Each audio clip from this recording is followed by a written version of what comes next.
За сайн байцгаана та бүхэний өдрийн мэндийг хүргэе. 2026 оны хамгийн ихний дугаараараа уулзаж байгаадаа таатай байна. 2026 онд манай YouTube суваг маань 30,000 болоод орж байна. Хэдүүлээ энэ жил ч гэсэндээ маш олон номнуудыг уншиж, боловсролтой холбоотой болон өөрийгөө хөгжүүлэхтэй холбоотой маш олон сэдвүүдийг хамран ярих болно. 2026 онд ч гэсэндээ энэ ханаа сувагтай минь хамт байгаарай. Хэрвээ та бүхэн анзаарсан бол би энэ сувгаараа аль болох монгол хэл дээр байдаггүй, монгол руу хараахан орж ирээгүй байгаа номнуудыг уншихыг эрмэлздэг. Англи хэл дээр ном унших нь надад англи хэлээ сайжруулахын хажуугаар та бүхэнд ч гэсэндээ сонсож байгаагүй сонирхолтой номнуудыг хүргдэг болов уу гэж найдаж байна. Тийм ч учраас 2026 онд англи хэлээ сайжруулад, урт өгүүлбэр орчуулж сурах хүсэлтэй, бүр цаашлаад англи хэл дээр ном унших хүсэлтэй хүмүүстэй зориулаад хэрхэн англи хэлний урт өгүүлбэрийг орчуулах вэ гэдэг энэ бичлэгээ та бүхэндээ хүрэхэд. Өнөөдрийн бичлэгээрээ та бүхэн хэрвээ мэддэг бол Barnes Essential Words for the IELTS гэдэг энэ academic хэсгийн номны нэг хэсгээс нь төлөө орчуулах болно. Хэрвээ та бүхэн миний бичлэгүүдийг мэддэг бол намайг өглөө олгон 5-6 цагийн хооронд зэрэг англи хэл дээр academic хэсэг уншиж дундаас нь шинэ үг цаажилдаг групп явуулгыг мэдэх байх. Өглөөөрт өглөө хэлхэн дээрээ англи хэл сурах юм бол хэлний мэдрэмжээ сайжруулахад маш том давуу тал болдог. Түүнчлэн өглөөний 50 цагийг зөвхөн өөртөө зарцуулж англи хэлний academic шинэ үгний мэдлэгээ дэлхийг хүсэх юм бол доотлын description хэсэг дээр байгаа линкээр бүртгүүлээрэй. Түүнчлэн англи хэлээ дөнгөж сурч эхлэх гэж байгаа хүмүүстээ зориулаад бас анхан шатны 100 дөрмийн групп байдаг. Grammar in Use гэдэг анхан шатны дөрмийн улаанаа байдаг. Тэр ном нь болохоор дотроо 100 орчим дүрмтэй байдаг байхгүй юу? Тэгээд өдөрт 3-аас 4 дүрм үзэх зарчмаар анхан шатны 100 дүрмийг 30 хоногт сурах ийм групп байгаа шүү. Хэрвээ та бүхний төвшин арай хангалтгүй гэж бодож байгаа юм бол тэр группт ч гэсэндээ орох боломжтой шүү. Харин англи илүү сайжруулах хүсэлтэй эсвэл дунд төвшөндөө гацчихсан байгаа хүмүүс манд байх юм бол өглөөний уншлагт маань ороод ирээрэй. Бүгдээрээ хамт өглөөний цагаа хамгийн үр бүтээлтэйгээрээ өнгөрүүлцгээе.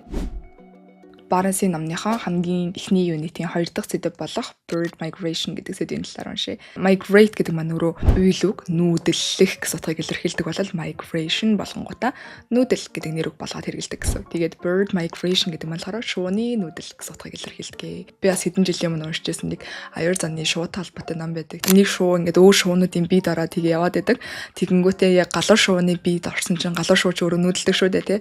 Тэгээ нүүдэл явсан чинь яг тэр нүүдэллэх үед ахлах галуу ямар том үүрэг хариуцлага хүлээдэг, зүг чигээ олох ямар хэцүү байдаг, хүйтэн шуурхтай үед олон цаг нисэх ямар байдаг гэх мэтчлээ. Шууны нүүдэл гэдэг аягүй тийм гайхалтай ертөнцийг бол бид нар тайлж өгсөн тийм ном байдаг. Тийм ч учраас надад энэ сэдв чигснээ танаар сонирхолтой холоо гэд bird migration гэдэг энэ сэдвийг сонгосон байгаа. Гэтэ өнөөдөр бол хэдүүлээ илүү дөрвөн талаас нь харна. Орчлон руугаа орохоос өмнө хэдүүлэнгийнх нь хамгийн чухал ойлгосон мах шаардлагатай зүйл бол англи хэлний үндсэн өгүүлбэрийн бүтэц. Өмнө нь би англи хэлний цагуудыг тайлбарласан бичлэгийг үзэжсэн бол та бүхэн маань мэдэж байгаа байх. Хэрвээ тэр бичлэгийг үзэж байгаагүй хүмүүс байх юм бол англи хэл маань нийт 2 төрлийн өгүүлбэрийн бүтэц байдаг. Нэгдүгээр өгүүлбэрийн бүтэц маань болохоор үеийн эзэн, уйлог, тусагдгуун гэдэг өгүүлбэрийн бүтэц. Бидний мэддгээр subject, verb, object. Монгол хэлэнд бол бид нар үеийн эзэн, уйлог, тусагдгуун гэж ярьдаг шүү дээ. Хоёр дахь өгүүлбэрийн бүтэц маань болохоор үеийн эзэн, to be уйлог, adjective, эсвэл noun гэсэн өгүүлбэрийн бүтэц байдаг.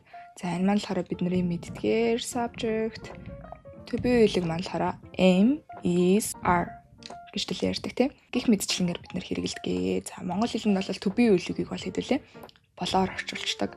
Adjective гэдэг маань болохоор тэмдэг нэрийг хэлдэг. Хамгийн ихний өгүүлбэрийн бүтэцийг бид нар хаана хэрэгэлдэг вэ гэхээр үйл хөдлөл хийхдээ хэрэгэлдэг. Жишээлбэл би гэрлүүгээ явдаг, би хичээлээ хийдэг гэх мэтчлэн ямарваа нэгэн үйл хөдлөлийг илэрхийлж байна тийм үү? Харин хоёр дахь өгүүлбэрийн бүтэцийг бид нар ямарваа нэгэн зүйлийн шинж байдал тодорхойлтыг илэрхийлэхдээ хоёр дахь өгүүлбэрийн бүтэцийг хэрэгэлдэг. Жишээлбэл I am a student. Би бол сурагч. I am sad. Би гонигтай байна. Гэх мэтчлэнгээр би юу юм? Би бас сурагч гэдэг миний шинж байдал, миний тодорхойлт явж байна тийм үү? I am tall. Би өндөр. Гэх мэтчлэнгээр миний шинж байдлыг хэдүүлээ хоёр дахь өгүүлбэрийн бүтцээр илэрхийлдэг. За тэгвэл үйл хөдлөл ямарваа нэг үйлдэлийг л ах юм бол бидний эхний өгүүлбэрийн бүтэц. Харин ямарваа нэгэн зүйлийн шинж байдлыг илэрхийлэл ах юм бол бид нар хоёр дахь өгүүлбэрийн бүтцийг хэрэглэдэг. Тэгвэл яаж энгийн өгүүлбэрийг монгол хэл рүү орчуулдаг вэ гэдэг талаар ярив. За хэдүүлээ энэ чи I do my homework гэдэг энэ өгүүлбэр байна. I гэдэг маань үеийн эзэн, do гэдэг маань уйлог, homework гэдэг маань өөрөө тусагдах хүн тийм үү? За тэгвэл монгол хэлэнд бид нар энэ өгүүлбэрийг юу гэж ярьдаг вэ гэхээр энэ хэдүүлэнгийнх нь нэгдүгээр өгүүлбэрийн бүтэц явж шүү. Монгол хэлэнд бол хэдүүлээ юу гэж ярьдаг вэ гэхээр би гэрийн даалгавраа за хийдэг гэд ярьчих. За тэгэх юм бол энэ өгүүлбэр маань юу болж байгаа вэ гэхээр I гэдэг маань ямар ч тач үйл эзэн явж байна тийм үү? гэрийн даалгавар гэдэг маань болохоор энэ үйлдэлд өртөж байгаа тусагдхуй явж байна. Хийдэг гэдэг маань will is явж байна. Англи хэлэнд хэдүүлээ яадаг вэ гэхээр will is-ын үйлэг тусагдхуй буюу үйлэг нь урагшаа гарч ирдэг. Эндээс хэдүүлээ юг харж болох вэ гэхээр хэл гэдэг маань тухайн улсын соёлыг агуулдаг. Харин англи хэлийг хэрэглэдэг хүмүүс өөрийнхөө гол санааг хурдан илэрхийлэхэд тулд англи хэлийг хэрэглэдэг гэж ойлгож байна. Харин монгол хэлэнд бид нар яадаг вэ гэхээр монгол хэлч гэлтгүй алтай айлнууд яадаг вэ гэхээр өөрийнхөө бодлыг цэгцлэнгээ хамгийн сүлд гол дүгнэлтэд ярьдаг. Бид нар эссе бичсэн ч гэсэндээ монгол хэл чинь хинти хангаа сайны яасан гэл айгуу гоё уран яруу юмнуудаа хамгийн ихний танилцуулах хэсэг дээр яваал хамгийн сүлийн дүгнэлт хэсэг дээр хамгийн чухал гол юмнууд ярьдаг тийм үү. Харин англи хэлэнд бид нар эсрэгээрээ хамгийн гол зүйлүүдээ эхлэл хэсэг дээр ярьж танилцуулангуудаа тэрийгэ задлаж цаашаа ярьж авдаг. За тэгвэл энэ маань өөрөө өгүүлбэр дотор ч гэсэндээ биднэрт харагддаг байна. Тэгэхээр due гэдэг үйлэг маань англи хэлэнд урагшаагаар ороод ирчдэг. Харин монгол хэлэнд бидний хийдэг гэдэг үйлэг маань хамгийн сүүлд ороод ирчдэг. Тэгвэл хэдүүлээ энэ дээр шин үгнүүд нэмий гэж тэ жишээлбэл би өчигдөр гэрийн даалгавраа хийсэн. Монгол хэлэнд бол бид нар нэмэлт мэдээлэл болох adverb буюу дайвар үгээ үйлээснийхаа ард бичээд өгчдөг. Харин англи хэлэнд бид нар дайвар үг болон нэмэлт мэдээлэлээ хаана нэмж өгдөг вэ гэхээр сүүлд нэмж өгдөг. Яагаад гэх юм бол бид нар хамгийн чухал хэлэх гээд байгаа юм а төрүүлж хэлэх зорилготой байгаа учраас араас нэмээд өгчдөг. I did my homework yesterday. За бүр энийгээ дэлгэрүүлье. Зорилго хэдүүлээ нэмээд өгчээ. Би дүнгээ сайжруулахын тулд гэдэг маань зорилго илэрхийлж байна тийм үү? Би дүнгээ сайжруулахын тулд өчигдөр гэрийн даалгавраа хийсэн. За ингээд харах юм бол бид нар дахиад нөгөө нэг үйлээснийхаа ард нэмээд өгчдөг бол англи хэлэнд яадаг вэ гэсэн чинь I did my homework yesterday to болон for бол дандаа зорилгыг илэрхийлдэг тийм үү? За yesterday to improve my grade. Би дүнгээ сайжруулахын тулд өчигдөр гэрийн даалгавраа хийсэн. I did my homework yesterday to improve my grade. Нэмэлт мэдээллүүдээ араас нь л ингээд бичсэн. Харин монгол хэлэнд бол бид нар нэмэлт мэдээллүүдээ хамгийн ихэнд хэлээд өгчдөг гэсэн үг байна. Тэгэхээр монгол хэлэнд хамгийн сүүлд үйлүгээ хэлдэг бол англи хэлэнд хамгийн ихэнд үйлүгээ хэлдэг. Тэгэхээр бид нар орчуулгахдаа яах вэ гэхээр үеийн эзнүүд бол энэ чи байрандаа харагдаж байна.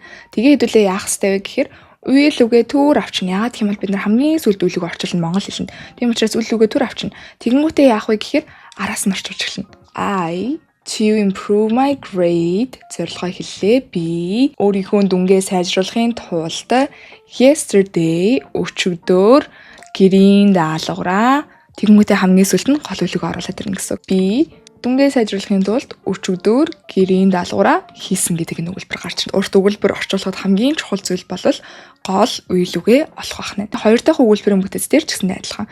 Үеийн эзэн байрандаа байна. Тэгээ бид нар гол үйл үг буюу to be үйл үг олоод өгч байна. Бидний өгүүлбэрт нэг бол to be үйл үг байна. Am, is, are эсвэл эдгээр маань өнгөрсөн зүйл дээр хуурсан байж болно те. Was, were болоо хуурчихсан байж болно. Эсвэл энгийн үйл үг байж болно. Гол үйл үг олоод түр өгүүлбэрээс хасаад тий араас нь эхлээд өгүүлбэр орчуулах юм бол өгүүлбэр маань утга төгөлдөр болно гэсэн. За тэгвэл хэдүүлээ буцаагаад эссенийхаа хамгийн ихний өгүүлбэр дээр очие. Түрүү migration гэдэг маань болохоор нүүдэл гэж ойлгосон шүү дээ. Migration is. За тэгвэл бидний гол үйл үг бол юм чи is байх нэ. Is маань өөрөө to be үйл үг тийм үү? За тэгвэл гол үйл үг маань to be байх. За тэгвэл migration is нүүдэл бол хэцүү гэдэг тэмдэг нэр орж магадгүй эсвэл араас нь нүүдэл бол тэр юмаа гэсэн тодорхойлолт орж иж болно гэсэн. Тэгэхээр ямар тааш нүүдэл бол цэг юм гэсэн үгэлбэр явах гэж байна. За тэгвэл migration is the regular movement of animals between their breeding grounds and the areas that they inhabit during the rest of the year. Regular movement гэдэг нь болохоор энгийн хөдөлгөөнийг хэлж байгаа. Of animals амьтдын энгийн хөдөлгөөн байх нэ. Нүүдэл бол амьтдын энгийн хөдөлгөөн гэдэг ямар тач нэг өгүүлбэр явах гэж байгаа юм. За тэгсэн чин дээр between-гээ гараад ирсэн. За хэдүүлээ энэ өгүүлбэрийг ойлгоход бол between гэдэг үгийг ол таньж авах шаардлагатай. За between гэдэг утга нь бол хооронд гэж төлөв орчуулдаг тийм. Between гэдэг дээр бид нар and-ийг нэмэнгүүтээ хоёр зүйлийн хоорондын зайг хэлж өгдөг. Жишээлбэл between 2010 and 2020 гэх юм бол 2010 оноос 2020 оны хооронд болж байгаа нь шүү дээ. Between from to гэж юусоо бичгүүр between гингуудаа and юуны хооронд гэдгийг бичээд өгчдөг. Тэгвэл эндээс төлөө юуг ойлгож болох вэ гэхээр between гэдэг маань and гэдэгтэй хамт бичүүлдэг байх нь. За тэгэнгүүтээ тэндээс тэр хүртэл аас хүртэл гэж очиулдаг байх нь шүү дээ.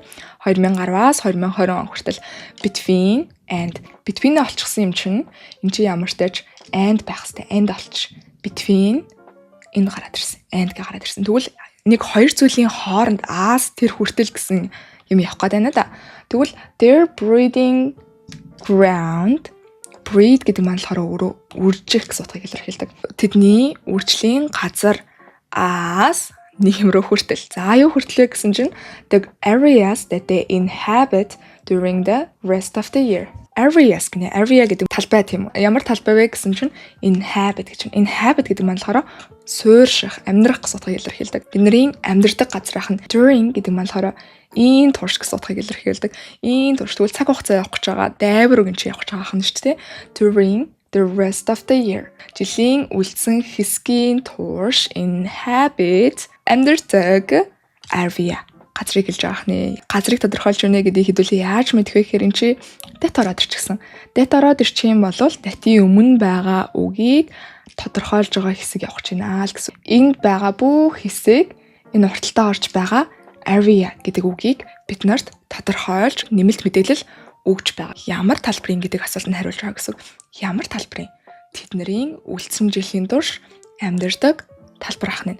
За тэгвэл өгүүлбэрээ хэдүүлээ буцаага харах юм бол migration is нүүдэл бол regular movement of animals за амьтдын энгийн хөдөлгөөн бахны between their breeding grounds and the areas. За төлөвлөний үржлийн газар болон нэг талбай хүртэлх газрын хоорондох амьтдын хөдөлгөөн ахна штэ.